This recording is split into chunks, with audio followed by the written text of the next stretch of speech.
இந்த Thursday நடந்து முடிஞ்ச பர்த்டே கேக் கிளாஸ் சிம்பிளா சூப்பரா இருந்துச்சுங்க. ரொம்ப கம்மியான ஸ்டூடெண்ட்ஸ் தான் இந்த தடவை. ஸோ ஸ்டூடெண்ட்ஸ் எல்லாம் ரொம்ப கன்வீனியன்ட்டா கம்ஃபர்டபுளா பண்ணாங்க இந்த கிளாஸ். ஆக்சுவலா கிளாஸ் டேட் அனௌன்ஸ் பண்ணதுல இருந்து நிறைய பேர் கால் பண்ணி ரொம்ப வருத்தப்பட்டது, ஏன் மேம் எக்ஸாம் டைம்ல வச்சிங்க, எக்ஸாம் இருக்குல்ல மேம் அப்படின்னு சொன்னாங்க. நான் நினைச்சேன் என்ன மேம் எக்ஸாம் எதுவும் படிக்கிறீங்களா அப்படின்னு. மேம் குவார்டர்லி எக்ஸாம் நடந்துட்டு இருக்கு மேம் என் பிள்ளைங்களுக்கு, நான் எப்படி மேம் விட்டுட்டு வர்றது அப்படின்னாங்க. சிச்சோ அப்படியா, குவார்டர்லி ஆரம்பிச்சிச்சா அப்படின்னு கேட்டுட்டு, மேம் அப்பதான் பிள்ளைங்க எக்ஸாமுக்கு போயிடுவாங்கல்ல மேம், நீங்கள் வந்துட்டு போயிட கரெக்டாக இருக்கும்லன்னு. இல்லை மேம் ஹாஃப் டேல வீட்டுக்கு வந்துருவாங்க, ஸோ நாங்கள் வர முடியாது, நீங்கள் இந்த டைமில் போய் கிளாஸ் வச்சுட்டீங்களே அப்படின்னு சொல்லி ரொம்ப ஃபீல் பண்ணாங்க. ஆக்சுவலாக குவார்டர்லி எக்ஸாம் டேஸ் வந்துருச்சு அப்படிங்கிறதே அவங்க சொன்னதுக்கப்புறம் தான் எனக்கு தெரியும். அதுக்கப்புறம் தான் நிக்கில் என்ன கூப்பிட்டு கேட்டேன், தம்பி குவார்டர்லி எக்ஸாம் நடக்க போதா அப்படின்னு. ஆமாம்மா Thursday ஆரம்பிக்குதுண்ணா. Thursday தான் தம்பி கிளாஸ் வச்சுருக்கேன், எனக்கு இது தெரியாதே அப்படின்னு. எனக்கு என்னம்மா தெரியும், நீங்கள் என்கிட்ட கேட்கவே இல்லையே அப்படின்னு சொல்லி முடிச்சிட்டோம். ஆக்சுவலாக அவன் படிப்பை அவன் பார்த்துப்பான், அவன் கிளாஸில் அப்சர்வ் பண்ணியே நல்லா படிக்கக்கூடிய பையன். ஸோ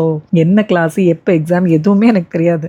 பிள்ளைங்களா வந்து சொல்லுவாங்க, இல்லை நானா என்னைக்காவது கேட்டால் தெரிஞ்சுப்பேன். ஸோ இதை யோசிக்காமல் விட்டுட்டேன். நிறைய பேர் கிளாஸை மிஸ் பண்ணிட்டோன்னு சொல்லி ரொம்ப ஃபீல் பண்ணாங்க. சாரி மேம், நெக்ஸ்ட் எப்படியும் நான் ரிப்பீட் பண்ண தான் செய்வேன். தீபாவளிக்கு அப்புறம் பார்க்கலாம். ஆனாலும் இந்த தடவையும் அருப்புக்கோட்டை, தஞ்சாவூர், கரூர், சிவகங்கைன்னு நிறைய ஊர்கள்லேருந்து ஸ்டூடெண்ட்ஸ் வந்திருந்தாங்க. பர்த்டே கேக் கிளாஸ்க்கு வர்ற அத்தனை பேருமே டெக்கரேஷன் கிளாஸும் வேணும்னு சொல்லி ரொம்ப ஆர்வமாக கேட்டுட்டு இருக்கீங்க. நானும் டெக்கரேஷன் கிளாஸ் வைக்கணும்னு ரொம்பவே போராடிக்கிட்டு இருக்கேன். கொஞ்சம் டைம் கொடுங்க, இந்த தீபாவளி முடியட்டும். தீபாவளி முடிஞ்சதுக்கு அப்புறம் கண்டிப்பாக டெக்கரேஷன் கிளாஸஸ் கண்டினியூஸாக இருக்கும். அட்லீஸ்ட் மந்த்லி ட்வைஸாவது வைக்கிற மாதிரி நான் பார்த்துக்கிறேன். பிகாஸ் நிறைய பேர் அதுக்காக வெயிட் பண்ணிட்டு இருக்கீங்கன்னு தெரியும். முடிஞ்ச வரைக்கும் சீக்கிரமே வைக்க ட்ரை பண்ணுறேன். நிறைய பேர் உங்களோட ஆசைகளை சொல்லி வீட்டில் புரிய வச்சு பெர்மிஷனோட வரீங்க. அதே சமயம் ஒரு சிலருக்கு வீட்டில் சொல்லி புரிய வைக்க முடியலையே அப்படின்னு சொல்லி தெரிஞ்சும் தெரியாமலும் வரீங்க. ஆனால் ரொம்ப சந்தோஷம் நீங்கள் இவ்வளோ தூரம் ஆர்வம் எடுத்து வர்றது. பட் வீட்டில் இருக்கவங்க அதை கொஞ்சம் புரிஞ்சுக்கோங்க.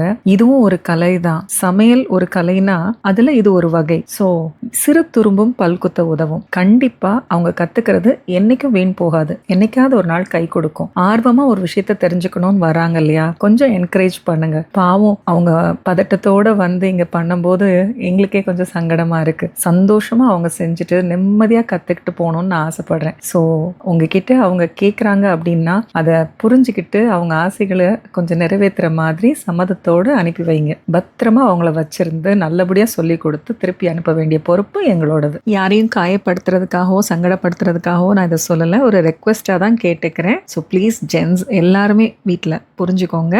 அவங்களோட சின்ன சின்ன ஆசைகளையும் நிறைவேற்றி வைங்க. கண்டிப்பா இது என்னைக்கு இருந்தாலும் அவங்களுக்கு கை கொடுக்கும். ஓகேவா? நெக்ஸ்ட் வீக் நடக்க இருக்க பீட்சா கிளாஸ் பியூர் எக்லெஸ் தான். ஸோ எக்லெஸ் பண்ணணும்னு நினைக்கிறவங்களும் கண்டிப்பா தாராளமா ஜாயின் பண்ணலாம். என்ரோல் பண்றதுக்கு வெதூஸ் கிச்சன் நம்பருக்கு கால் பண்ணுங்க.